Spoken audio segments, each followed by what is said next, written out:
Objection. ಎಂತದ್ದು objection? ಇವರು sunflower oil ಕೇಳಿದ್ದು, ಇವರು ಕೊಟ್ಟದ್ದು. ಮೈ ಲಾರ್ಡ್, ನನ್ ಕ್ಲೈಂಟ್ ಕೇಳಿದ್ದು ಪ್ಯೂರ್ ಸನ್ಫ್ಲವರ್ ಆಯಿಲ್, ಆದ್ರೆ ಇವ್ರು ಕೊಟ್ಟಿದ್ದು ಡಬ್ಬಾ ಡಕೋಟಾ ಆಯಿಲ್. ಇದ್ರ ಮೇಲೂ ಸನ್ಫ್ಲವರ್ ಫೋಟೋ ಇದೆ, ಆದ್ರೆ ಒಳಗೆ ಏನು ವ್ಯತ್ಯಾಸ ಮಿಲಾರ್ಡ್. ವ್ಯತ್ಯಾಸ ಇದೆ ಯುವರ್ ಆನರ್. ಸುಳ್ಳಿಗೂ ಸತ್ಯಕ್ಕೂ ಇರೋ ವ್ಯತ್ಯಾಸ, ಕಳ್ಳನ್ಗೂ ಪೊಲೀಸ್ಗೂ ಇರೋ ವ್ಯತ್ಯಾಸ, ತಗಡಿಗೂ ಚಿನ್ನಕ್ಕೂ ಇರೋ ವ್ಯತ್ಯಾಸ, ಡ್ಯೂಪ್ಲಿಕೇಟ್ಗೂ ಹೀರೋಗಿರೋ ವ್ಯತ್ಯಾಸ. ಇಲ್ಲಿದೆ ನೋಡಿ ಸಾಕ್ಷಿ.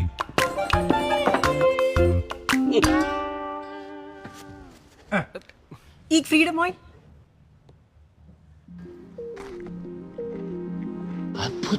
Not this point. ಜಡ್ ಸಾಹೇಬ್ರಿಗೆ ಸಾಕ್ಷಿ ಇಷ್ಟ ಆಗಿದೆ. ತುಂಬಾ ಇಷ್ಟ ಆಗಿದೆ. ಯಾಕಂದ್ರೆ ಫ್ರೀಡಮ್ ನ ವರ್ಲ್ಡ್ ಕ್ಲಾಸ್ ಟೆಕ್ನಾಲಜಿಯಿಂದ ಮಾಡಲಾಗುತ್ತೆ. ಇದು ಎಷ್ಟು ಪ್ಯೂರ್ ಮತ್ತು ಲೈಟ್ ಅಂದ್ರೆ ಕಮ್ಮಿ ಎಣ್ಣೆಯಲ್ಲಿ ಜಾಸ್ತಿ ಅಡುಗೆ ಮಾಡಬಹುದು. ಅಂದ್ರೆ ಇನ್ನು ಮುಂದೆ ಬರೀ ಪ್ಯೂರ್ ಸನ್ಫ್ಲವರ್ ಆಯಿಲ್. ಫ್ರೀಡಮ್. ಹುಷಾರಾಗಿರಿ.